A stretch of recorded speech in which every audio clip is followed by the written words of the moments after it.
Pensioners ఐక్యత. We want justice. We want justice. We want justice. We want justice. EPS 95 మిత్రులు pensioner మిత్రులందరికీ నా నమస్కారాలు. ఈరోజు మనం హయ్యర్ పెన్షన్ గురించి కొన్ని విషయాలు మాట్లాడుకుందాం. మన హయ్యర్ పెన్షన్ విషయంలో సుప్రీంకోర్టులో వాదోపవాదాలు జూలై 2022 సంవత్సరంలో ఆఖరి వారంలో స్టార్ట్ అయ్యాయి. ఆఖరి వారం అంటే 20 జూలై తర్వాత వాదోపవాదాలు స్టార్ట్ అయ్యాయి. అది ఆగస్టు మొట్టమొదటి పక్షం వరకు కొనసాగిందన్నమాట. అంటే జూలై రెండవ భాగంలో స్టార్ట్ అయ్యి 2022లో ఆగస్టు మొదటి భాగం వరకు అంటే మొదటి పక్షం వరకు వాదోపవాదాలు కొనసాగాయి అన్నమాట.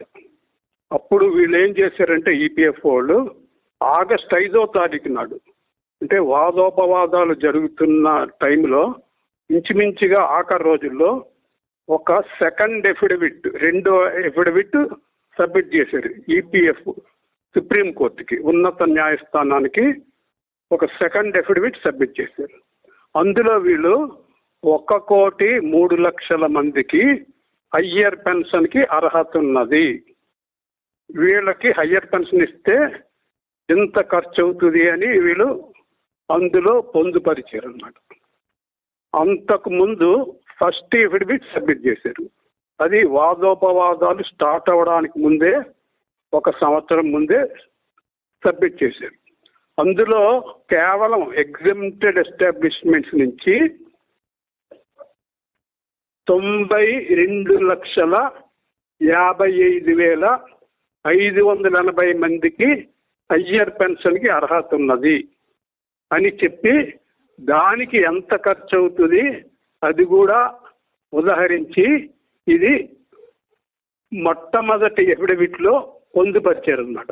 అందులో 410వ పేజీలో ఎగ్జెంప్టెడ్ ఎస్టాబ్లిష్మెంట్ నుంచి 92,55,580 మందికి అర్హత ఉన్నది, వీళ్ళకి హయ్యర్ పెన్షన్ పే చేస్తే మాకు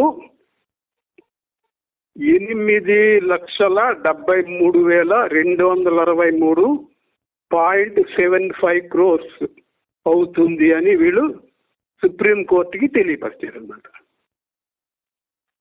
మరి ఈ వాదోపవాదాలు అయిన తర్వాత 4 నవంబర్ 2022 నాడు సుప్రీంకోర్టు జడ్జిమెంట్ వెలువరించింది. జడ్జిమెంట్ వెలువరించి ఆ రోజు నుంచి 4 నెలల టైంలో హయ్యర్ పెన్షన్ ఎవరెవరికైతే కావాలో వాళ్ళు అప్లై చేసుకోవచ్చు అని ఉత్తర్వులు జారీ చేసింది అన్నమాట. ఆ విధంగా జారీ చేస్తే ఈపీఎఫ్ఓ వాళ్ళు ఏం చేశారంటే వాళ్ళు 4 నెలలు కాకుండా కొంచెం టైం ఎక్కువగానే తీసుకొని, అంటే సర్క్యులర్ ఇష్యూ చేయడానికి కొంత టైం తీసుకొని వాళ్ళు మనకి ఇంచుమించుగా 12 జూలై 2022 వరకు మనకి టైం ఇచ్చారన్నమాట. 12 జూలై 2023 వరకు, అంటే 4 నవంబర్ 2022 నుంచి 4 months అంటే మీకు డిసెంబర్, జనవరి, ఫిబ్రవరి, మార్చి 3వ తారీఖు 2023 లాస్ట్ డేట్ ఉండాలి. కానీ వీళ్ళు ఏంటంటే 12 జూలై 2023 వరకు పెన్షనర్స్కి, ఎంప్లాయీస్కి టైం ఇచ్చారు. మీరు హయ్యర్ పెన్షన్కి ఆన్లైన్లో అప్లై చేసుకోవచ్చు అని. ఆ విధంగా చాలామంది ఆన్లైన్లో అప్లై చేసుకున్నారు అన్నమాట. 12 జూలై 2023 తర్వాత ఇంకా టైం లిమిట్ ఎక్స్టెండ్ చేయలేదు ఎవరికి. ఈ విధంగా చేసిన తర్వాత ఏం చేశారంటే వీళ్ళు స్లోగా వచ్చిన ఆన్లైన్లో వచ్చిన అప్లికేషన్స్ పరిశీలించి వీళ్ళు డిమాండ్ లెటర్ ఇష్యూ చేయడం మొదలుపెట్టారు అన్నమాట. కొన్ని విషయాల్లో ఏంటంటే వేజ్ పర్టిక్యులర్స్లో కొన్ని తేడాలు ఉంటే ఆ తేడాలు సరిచేయండి అని ఆ పెన్షనర్ పనిచేసిన సంస్థకు కానీ ఆ ఎంప్లాయీ పనిచేస్తున్న సంస్థకు కానీ వీళ్ళు లెటర్స్ రాసి కరస్పాండెన్స్ కూడా చేశారన్నమాట. ఈ విధంగా మనకి ఈపీఎఫ్ఓలో వీళ్ళు ఆన్లైన్లో అప్లై చేసుకున్న ఆప్షన్స్కి కార్యక్రమం మొదలైందన్నమాట. కానీ దీనికంటే ముందే 4th అక్టోబర్ 2016 నాడు RC Gupta and others judgment వచ్చింది. ఆ జడ్జిమెంట్ ప్రకారం హయ్యర్ పెన్షన్కి అందరూ అర్హులే. ఎగ్జెంప్టెడ్ అన్ఎగ్జెంప్టెడ్ ఎస్టాబ్లిష్మెంట్లో పనిచేస్తున్న ప్రతి పెన్షనరు ప్రతి ఎంప్లాయీ అర్హులే అని ఆ జడ్జిమెంట్లో తీర్పు ఇచ్చారన్నమాట. కానీ ఈపీఎఫ్ఓ ఏం చేసిందంటే 4th అక్టోబర్ నుంచి 23 మార్చి వరకు, 4th అక్టోబర్ 2016 నుంచి 23 మార్చి 2017 వరకు, అంటే సుదీర్ఘంగా 6 నెలలు వివిధ స్థాయిల్లో దాని గురించి చర్చించి సర్క్యులర్ 23 మార్చి 2015 నాడు సర్క్యులర్ ఇష్యూ చేసింది. అప్లికేషన్స్ పెట్టుకోండి మీరు హయ్యర్ పెన్షన్ కావాల్సిన వాళ్ళు అని అప్లికేషన్స్ సర్క్యులర్ ఇష్యూ చేశారు. అంటే ఏంటంటే అన్ఎగ్జెంప్టెడ్ ఎగ్జెంప్టెడ్ ఇద్దరు అప్లికేషన్స్ పెట్టుకోండి అని ఆ సర్క్యులర్ యొక్క సారాంశం అన్నమాట. వీళ్ళు 6 నెలలు ఇంచుమించుగా 6 నెలలు వివిధ స్థాయిల్లో చర్చించారు కాబట్టి వీళ్ళు అపీల్ చేయలేదు. ఆ జడ్జిమెంట్ మీద అపీల్ చేయకుండా ఆ జడ్జిమెంట్ని యాక్సెప్ట్ చేసి సర్క్యులర్ ఇష్యూ చేశారు. సర్క్యులర్ ఇష్యూ చేసిన తర్వాత మళ్ళీ ఏం చేశారంటే 31 మే 2015 నాడు ఇంకొక సర్క్యులర్ ఇష్యూ చేసి ఈ జడ్జిమెంట్ అన్ఎగ్జెంప్టెడ్ ఎస్టాబ్లిష్మెంట్స్కే వర్తిస్తుంది, ఎగ్జెంప్టెడ్ ఎస్టాబ్లిష్మెంట్స్కి వర్తించదు అని ఒక సర్క్యులర్ ఇష్యూ చేశారు. అదే ఆ విధంగా వీళ్ళు ఓన్లీ అన్ఎగ్జెంప్టెడ్ ఎస్టాబ్లిష్మెంట్స్ నుంచే వీళ్ళు అప్లికేషన్స్ స్వీకరించారు హైయర్ పెన్షన్కి. దాదాపు 24,000 పైచీలకు వీళ్ళు హయ్యర్ పెన్షన్ శాంక్షన్ చేశారు. శాంక్షన్ చేసిన తర్వాత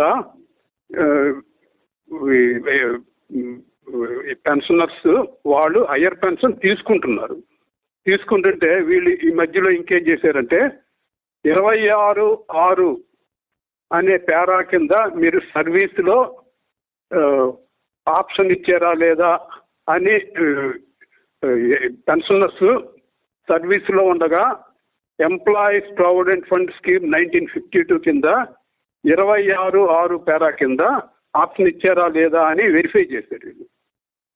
ఈ 26(6) పేరా విశిష్టత ఏంటంటే మనకి సీలింగ్ ఏ మంత్లో అయితే సీలింగ్ దాటుతాయో వేజెస్ ఆ మంత్లో 26(6) పేరా కింద మనం ఎంప్లాయర్ అంటే యజమాని ఇద్దరు కలిసి అసిస్టెంట్ ప్రావిడెంట్ ఫండ్ కమిషనర్ దగ్గర వీళ్ళు అనుమతి తీసుకోవాలి. అంటే మా వేజెస్ సీలింగ్ క్రాస్ అయినా సరే మేము ప్రావిడెంట్ ఫండ్ సభ్యుడిగా కొనసాగుతామని అనుమతి తీసుకోవాలన్నమాట. ఆ అనుమతి దాదాపు 99% ఎవరు తీసుకోలేదు. ఎందుకంటే ఈ రూలు 1958 నుంచి ఉంది. 1958లో ఎంప్లాయీస్ ఫ్యామిలీ పెన్షన్ స్కీమ్ 71 లేదు, ఈ ఎంప్లాయీస్ పెన్షన్ స్కీమ్ 1995 అంతకన్నా లేదు.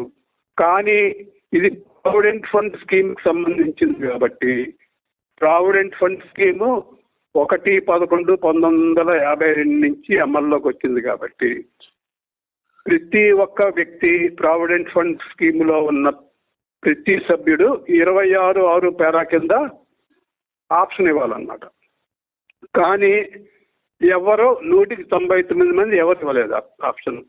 అయినా సరే వాళ్ళ కంట్రిబ్యూషన్స్ సీలింగ్ కంటే ఎక్కువగా ఉన్న కంట్రిబ్యూషన్స్ ఈపీఎఫ్ఓ యాక్సెప్ట్ చేసి అకౌంట్ చేసి వాళ్ళకి సెటిల్మెంట్ కూడా చేసింది. మరి ఇన్ని రోజులు పట్టించుకొని ఆప్షన్ 26(6) కింద ఇన్ని రోజులు పట్టించుకోని ఆప్షన్ని ఒక్కసారి ఈ higher pension RC Gupta judgment ప్రకారం ఇచ్చిన వాళ్ళ విషయంలో వీళ్ళు పట్టించుకొని కొంతమందిని మీకు హయ్యర్ పెన్షన్ ఇస్తున్నాము కానీ మీరు సర్వీసులో ఉండగా 26 పేరా కింద ఆప్షన్ ఇస్తే ఆ కాపీ ఇవ్వండి అని అడిగారు. అంటే ఎవరు ఇవ్వలేదు, 199 మంది ఇవ్వటం లేదు 1958 నుంచి. వీళ్ళు ఎలాగిస్తారు, వీళ్ళు కూడా ఇవ్వలేదు. అంచేత వీళ్ళు సబ్మిట్ చేయలేదు. అంచేత వాళ్ళకి పెన్షన్ స్టాప్ చేస్తారు. హయ్యర్ పెన్షన్ ఒక 10 నెలలు ఇచ్చి తర్వాత నువ్వు 26 పేరా కింద సర్వీసులో ఉండగా ఆప్షన్ ఇస్తే ఆ కాపీ మాకు ఇవ్వు అంటే నా దగ్గర వీళ్ళు దగ్గర లేదు కాబట్టి వీళ్ళు సమాధానం సంతృప్తికరంగా ఇవ్వలేకపోయారు. ఇవ్వకపోతే వాళ్ళు పెన్షన్ స్టాప్ చేశారు. ఆ విధంగా వాళ్ళు కొంతమంది 24,000 పైచిలుకు ఉన్న సంఖ్యని 21,000కి తగ్గించారు అన్నమాట. అంటే తక్కిన వాళ్ళందరినీ స్టాప్ చేశారు అన్నమాట హయ్యర్ పెన్షన్. 21,000 మందికి మాత్రమే వీళ్ళు పెన్షన్ అలౌ చేశారు అన్నమాట. అలౌ చేసి ఆ లిస్ట్ కూడా సుప్రీంకోర్టుకి సబ్మిట్ చేశారు అన్నమాట. మరి అప్పుడు కూడా డిమాండ్ నోటీసులు ఇచ్చి ఉండాలి వీళ్ళు. డిమాండ్ నోటీసులకి టైం కూడా ఇచ్చి ఉండాలి పేమెంట్ చేయడానికి. కానీ ఆ విషయాలు ఏ 21,000 మందిలో ఏ పెన్షనర్ కూడా ఎక్కడ ప్రస్తావించిన దాఖలాలు లేవు. ఎందుకంటే 2016లో వచ్చిన జడ్జిమెంట్ ప్రకారం హయ్యర్ పెన్షన్ 21,000 మందికి ఇచ్చారు వీళ్ళు, 21,000 పైచిలుకు. మరి వాళ్ళకి ఏ ప్రొసీజర్ ఫాలో అయ్యారు అన్నది ఎక్కడ ఎవరు ప్రయత్నం కూడా చేయలేదు మరి తెలుసుకోవడానికి. మరి 21,000 మందిలో ప్రతి ఒక్కరికి డిమాండ్ నోటీస్ వచ్చి ఉంటుంది. డిమాండ్ నోటీస్ ప్రకారం వాళ్ళు పేమెంట్ చేస్తుంటారు. కానీ అప్పుడు ఏ విధంగా జరిగింది అన్నది ఎక్కడ ఏ యూట్యూబ్ ఏ మన వాట్సాప్ గ్రూపులో కూడా ఎక్కడ కూడా మనకి తెలియలేదన్నమాట. మరి అదొక విచిత్రమైన విషయం అన్నమాట. అది ఆ విధంగా ఉంటే ఇప్పుడు 4 నవంబర్ 2022 జడ్జిమెంట్ ప్రకారం ఆన్లైన్లో హైయర్ ఆప్షన్కి అప్లై చేసుకున్న వాళ్ళకి వీళ్ళు డిమాండ్ నోటీసు రిసీవ్ చేశారు. డిమాండ్ నోటీసులు ఎలాగ ఇష్యూ చేశారంటే నెట్లో పెట్టేసి ఊరుకున్నారు. ఇప్పుడు ఒక ఎంప్లాయీ రిటైర్ అయిపోయాడు. రిటైర్ అయిపోయిన తర్వాత తన విలేజ్లో సెటిల్ అయిపోయాడు. ఆ విలేజ్లో నెట్ సెంటర్ ఉండదు. నెట్ సెంటర్లో ఎలా చూస్తారు ఈయన? తర్వాత డిమాండ్ నోటీస్ అనేది పోస్ట్లో ఇంటికి వస్తుందని ప్రతి ఒక్కరు ఎక్స్పెక్ట్ చేస్తారు. వీళ్ళు ఏం చేస్తున్నారంటే ఈపీఎఫ్ఓ వాళ్ళు కొత్తగాను లైఫ్ సర్టిఫికెట్ మీరు నవంబర్లో అయినా ఇవ్వచ్చు, డిసెంబర్ లోపలైనా ఇవ్వచ్చు, లేదా మీ బర్త్డే ఏ రోజు పడితే ఆ రోజు కూడా ఇవ్వచ్చు అని ఒక కొత్త రూల్ పెట్టారు. అంటే నవంబర్ డిసెంబరే కాకుండా మీ పుట్టినరోజు ఏ రోజు అయితే పడుతుందో ఆ రోజు కూడా మీరు లైఫ్ సర్టిఫికేట్ ఇవ్వచ్చు. ఆ రోజు ఏం చేస్తున్నారు వీళ్ళు? ఎస్ఎంఎస్ ఇస్తున్నారు అందరికీ. ఎస్ఎంఎస్ ఇచ్చి మీ బర్త్డే శుభాకాంక్షలు, మీరు ఈరోజు లైఫ్ సర్టిఫికేట్ సబ్మిట్ చేయదలుచుకుంటే చెయ్యండి అని వీళ్ళు ఎస్ఎంఎస్ ఇస్తున్నారు అన్నమాట. మరి అటువంటి ఎస్ఎంఎస్ 81 లక్షల మందికి ఎస్ఎంఎస్ ఇస్తున్నప్పుడు డిమాండ్ నోటీసులు జారీ చేసిన వాళ్ళ సంఖ్య వేలలోనే ఉంది, అది లక్ష లోపులోనే ఉంది. అటువంటి వాళ్ళకి ఎస్ఎంఎస్ ఎందుకు ఇవ్వలేదు? వాళ్ళు మరి ఆన్లైన్ అప్లికేషన్స్లో మొబైల్ నెంబర్ ఇచ్చారు, తక్కిన విషయాలు కూడా వాళ్ళు రాశారు కదా. అక్కడ మరి ఎస్ఎంఎస్ ఎందుకు ఇవ్వలేదు? ఎస్ఎంఎస్ ఇస్తే వాడు విలేజ్లో ఉన్నా తెలుస్తుంది, పట్టణంలో ఉన్నా తెలుస్తుంది, ఎక్కడున్నా తెలుస్తుంది కదా. ఆ విధంగా కూడా నెట్లో పెట్టి ఊరుకున్నారు. చూసుకోలేదు, నెట్లో పెట్టిన తర్వాత చూసుకోలేదు. చూసుకునే టైంకి టైం అయిపోయింది. అంటే 3 నెలలు టైం ఇచ్చారు. మొదటి నెల అయితే ఎంత కట్టాలి, 2వ నెల అయితే ఎంత కట్టాలి, 3వ నెల అయితే ఎంత కట్టాలని. 3 నెలలు అయిపోయింది, చూసుకోలేదు చాలామంది. ఆ విధంగా ఒక ఏపీఎస్ఆర్టీసీలోనే 300 మంది మిస్ అయ్యారు. మరి తెలంగాణ రోడ్ ట్రాన్స్పోర్ట్ కార్పొరేషన్లో ఒక 500 మంది మిస్ అయిపోయారు అన్నమాట. మరి ఈరోజు పరిస్థితి ఎలాగుందంటే, సపోజ్ ఎస్ఎస్సి ఎగ్జామ్స్ ఉన్నాయి, ఇంటర్మీడియట్ ఎగ్జామ్స్ ఉన్నాయి. పరీక్ష ప్రారంభానికి 3 రోజుల ముందు లేట్ ఫీజు తోటి కూడా మనం ఎగ్జామినేషన్ ఫీజు కట్టి పరీక్ష రాసే అవకాశం ఉన్నది. ఎందుకంటే ఇప్పుడంతా కంప్యూటర్ యుగం. అందుచేత 3 రోజుల ముందు హెవీ ఫైన్ తోటి మీరు ఎగ్జామినేషన్ ఫీజు కట్టి మీరు పరీక్ష రాయొచ్చు. ఈవెన్ ఎంసెట్ కూడా ఆ విధంగా రాయొచ్చు. మరి ఈ డిమాండ్ నోటీసులకి 3 నెలలు టైం ఇచ్చారు. 3 నెలల టైంలో అతను కట్టలేకపోయాడు. కారణం ఏదైనా కావచ్చు. అతనికి లేట్గా కట్టినా కూడా అతని దగ్గర ఇంట్రెస్ట్ ఛార్జ్ చేసి అతని దగ్గర డబ్బులు వసూలు చేయొచ్చు కదా. ఆ వసూలు చేయలేదు.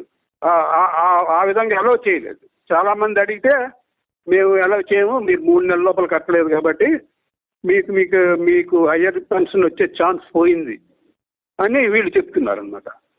మరి ఈ విషయంలో ఏంటంటే చాలామంది అభ్యర్థనలు అవి ఇవి పరిశీలించి ఏం చేశారంటే ఈపీఎఫ్ఓ హెడ్ క్వార్టర్స్ ఆగస్టు 11వ తారీఖు నాడు ఒక ఈమెయిల్ ఇష్యూ చేసింది పిఎఫ్ కమిషనర్స్కి. భారతదేశంలో ఉన్న 116 పిఎఫ్ కమిషనర్స్కి ఈమెయిల్ ఇష్యూ చేసి మీరు ఆగస్టు నెలాఖరు వరకు డిమాండ్ నోటీసులు ప్రకారం 3 నెలల్లో డబ్బులు కట్టిన వాళ్ళకి ఇంకొక అవకాశం ఇవ్వండి అని ఒక ఈమెయిల్ ఇష్యూ చేసింది. ఆ ఈమెయిల్ ప్రకారం మళ్ళీ వీళ్ళు అప్లికేషన్స్ స్వీకరించారన్నమాట. అప్లికేషన్స్ ఏంటంటే ఫలానా కారణాల వల్ల మేము కట్టలేకపోయాము అని అప్లికేషన్లో రాసి అక్కడ సబ్మిట్ చేస్తే అది పిఎఫ్ కమిషనర్ గారు పరిశీలించి ఆయన తదుపరి చర్య ఏం చేస్తారో మనకు తెలియదు. ఆయన అప్లికేషన్ యాక్సెప్ట్ చేస్తాడో చెయ్యడో మనకు తెలియదు అన్నమాట. ఆగస్టు 30, 31 సెలవులు. అంటే 29వ తారీఖు లోపల డబ్బులు కట్టమని ఈమెయిల్లో ఉంది. కానీ 29 వరకు ఈ పిఎఫ్ కమిషనర్లు అప్లికేషన్స్ యాక్సెప్ట్ చేశారు అని ప్రజలు పెన్షనర్స్ చెప్పుకోవడం మాత్రమే మనకు తెలిసింది. మరి 29 వరకు వచ్చిన అప్లికేషన్స్ పరిశీలించి వాళ్ళు సెప్టెంబర్లో ఏమైనా మళ్ళీ డిమాండ్ నోటీసులు అడిషనల్ ఇంట్రెస్ట్ కలిపి ఇష్యూ చేస్తారా లేదా అన్నది కూడా మనకి ఇంతవరకు ఏమీ తెలియదు అన్నమాట. ఇంకొక ముఖ్యమైన విషయం ఏంటంటే ఈ మధ్య కొన్ని నెలల క్రితం ఒక 2 ఉన్నతాధికారులు ఒక సదస్సు కండక్ట్ చేశారు, ఆన్లైన్ సదస్సు. ఆన్లైన్ సదస్సులో additional central provident fund commissioner pensions ఆవిడ పేరు ఒక స్త్రీ ఉన్నది అక్కడ. ఆమె ఏం చెప్తుందంటే డిమాండ్ నోటీస్తో పాటు మీకు హయ్యర్ పెన్షన్ ఎంత వస్తుంది, హయ్యర్ పెన్షన్ ఎంత ఏరియాస్ వస్తాయి అన్నది కూడా మేము తెలియజేస్తున్నాము. అందువల్ల మీరు డిమాండ్ నోటీసులో ఉదహరించిన అమౌంట్ కట్టే ముందు మీకు హయ్యర్ పెన్షన్ ఎంత వస్తుంది, ఏరియాస్ ఎంత వస్తుంది చూసుకొని జాగ్రత్తగా ఆలోచించి కట్టండి అని ఆమె ఆ ఆన్లైన్ కార్యక్రమంలో చెప్పిందన్నమాట. కానీ ఏ ఒక్కరికి కూడా డిమాండ్ నోటీస్ తప్పించి హయ్యర్ పెన్షన్ ఎంత వస్తుంది, ఏరియాస్ ఎంత వస్తాయి అన్నది ఎక్కడ ఇన్ఫర్మేషన్ ఇచ్చినట్టు ఎక్కడ ఎవరికి ఇవ్వలేదన్నమాట. ఎవరికి ఇవ్వలేదు. మరి వీళ్ళ హెడ్ ఆఫీస్ ఇన్స్ట్రక్షన్స్ని పిఎఫ్ కమిషనర్స్ ఏ విధంగా వైలేట్ చేస్తారు? ఇప్పుడు ఒక డిమాండ్ నోటీసులో ఒకరికి 9 లక్షలు కట్టమని వస్తుంది, ఇంకొకరికి 4 లక్షల మంది కట్టమని వస్తుంది. వాడు రిటైర్ అయిపోయాడు. ఈ 4 లక్షలు కట్టడం వల్ల నాకేంటి లాభం, ఈ 9 లక్షలు కట్టడం వల్ల నాకేంటి లాభం అని అతను ఆలోచించుకునేటప్పుడు అతనికి సహాయకారిగా అతనికి హయ్యర్ పెన్షన్ ఎంత వస్తుంది, ఏరియాస్ ఎంత వస్తాయి అన్న విషయం కూడా అతను తెలుసుకుంటే అతను సరి అయిన నిర్ణయం తీసుకుంటాడు కదా. కానీ వీళ్ళు అతను హయ్యర్ పెన్షన్ ఎంత వస్తుంది, ఏరియాస్ ఎంత వస్తుంది అన్న విషయం చెప్పకుండా ఉట్టి డిమాండ్ నోటీస్ ఇష్యూ చేశారు. దానివల్ల చాలామంది ఏంటంటే నాకు హయ్యర్ పెన్షన్ ఎంత వస్తుందో నాకు తెలియదు, ఏరియాస్ వస్తాయో రాదో తెలియదు అని కొంతమంది కట్టలేదన్నమాట.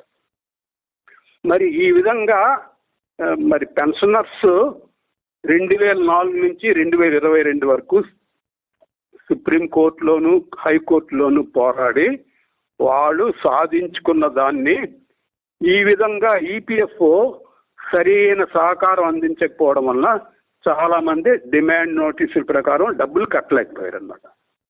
పోనీ డిమాండ్ నోటీసుల ప్రకారం డబ్బులు 3 నెలల్లో కట్టిన వాళ్ళ విషయంలో ఎలా ఉందంటే, ఒకడు డబ్బులు కట్టిన 3 నెలలకే వాడికి పెన్షన్ వస్తుంది, ఒకడు డబ్బులు కట్టిన 12 నెలలకు కూడా వాడికి పెన్షన్ రాదన్నమాట. అంటే ఇక్కడ కూడా ఒక క్రమ పద్ధతి లేదు.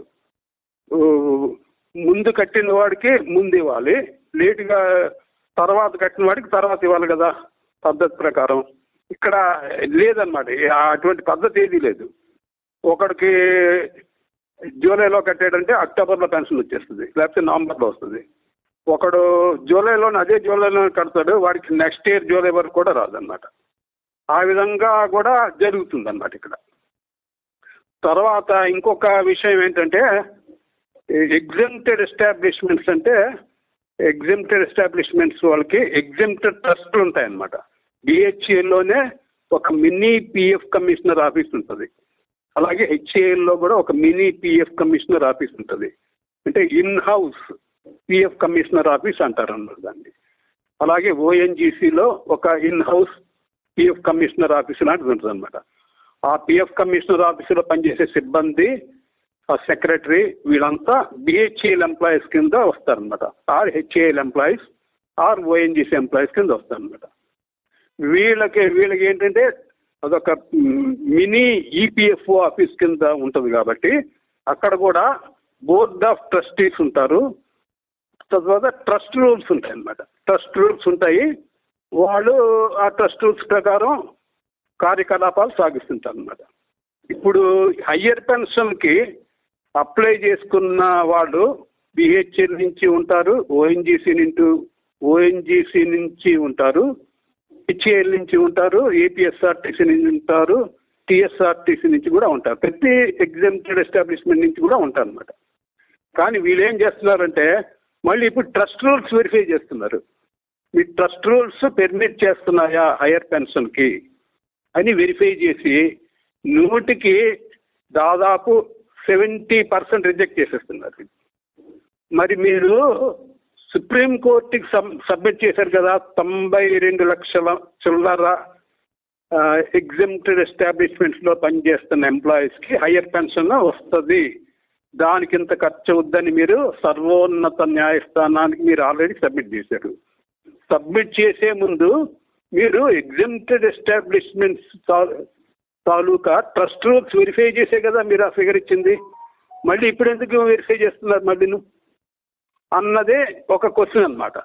ఎందుకంటే సర్వోన్నత న్యాయస్థానానికి మీరు ఏదైనా సబ్మిట్ చేసినప్పుడు ఒళ్ళు దగ్గర పెట్టుకొని సబ్మిట్ చేయాలి. ఆ 92 లక్షల ఫిగర్ ఎలాగ ఇచ్చారు మీరు? అంటే మీరు ఖచ్చితంగా ట్రస్ట్ రూల్స్ వెరిఫై చేసి ఇచ్చి ఉండాలి కదా. మరి మళ్ళీ ఎందుకు వెరిఫై చేస్తున్నారు? మళ్ళీ వెరిఫై చేసి మీకు అర్హత లేదు, మీ ట్రస్ట్ రూల్స్ మీకు అనుకూలంగా లేవని వీళ్ళు రిజెక్ట్ చేస్తున్నారు అన్నమాట. అది చాలా అన్యాయం కదా అది. కానీ ఈ విషయాలు ఈ అసోసియేషన్స్ వాళ్ళు ఎవరు అడగటం లేదు. ఆ డిమాండ్ నోటీస్కి నువ్వు ఎస్ఎంఎస్ ఎందుకు ఇవ్వలేదు అని ఎవడు అడగటం లేదు. డిమాండ్ నోటీస్తో పాటు హయ్యర్ పెన్షన్ ఎంత వస్తుంది, ఏరియస్ ఎంత వస్తాయి అన్న విషయాన్ని ఎందుకు తెలియపరచలేదు అని ఎవరు అడగటం లేదు. ఈ అసోసియేషన్స్ వాళ్ళు ఏంటంటే ఎంతసేపు gramophone record 7,500 plus DA 9,000 plus DA. ఈ గ్రామ్ ఫోన్ రికార్డు 8 ఏళ్ళ నుంచి ప్లే చేయడం తప్పించి వీళ్ళు హయ్యర్ పెన్షన్ విషయంలో ఎవరికి సహాయకారిగా లేరన్నమాట. వీళ్ళు ఎంతసేపు ఈరోజు ఫైనాన్స్ మినిస్టర్ని కలిసాము, కేంద్ర ఆర్థిక మంత్రిని, ఎల్లుండి కార్మిక శాఖ మంత్రిని కలిసాము, తర్వాత ఎంపీ హేమ్మాలిని గారిని కలిసాము, తర్వాత ఎంపీ సుప్రియా సూలేని కలిసాము. ఈ ఫోటోలు పెట్టడం తప్పించి ఈ హయ్యర్ పెన్షన్ విషయంలో వీళ్ళు పడుతున్న ఇబ్బందుల్ని దృష్టిలో పెట్టుకొని మంత్రిగా దృష్టికి ఎందుకు తీసుకురావటం లేదు? అంటే వీళ్ళు ఒక 7,500 ప్లస్ డిఏ 9,000 ప్లస్ డిఏ ఈ గ్రామ్ ఫోన్ రికార్డ్ ప్లే చేయడానికి పరిమితం అయ్యారా? వేరే సమస్యలు కూడా పట్టించుకోవడానికి ముందుకు రారా? అంటే హయ్యర్ పెన్షన్ తీసుకుంటున్న ఈపీఎస్ 95 పెన్షనర్స్ ఇంతవరకు లోయర్ పెన్షన్ తీసుకున్నారు. వాళ్ళు ఇంతవరకు మీ సభ్యులే కదా, మీ ధర్నాలకి అన్నిటికీ వచ్చారు కదా వాళ్ళు.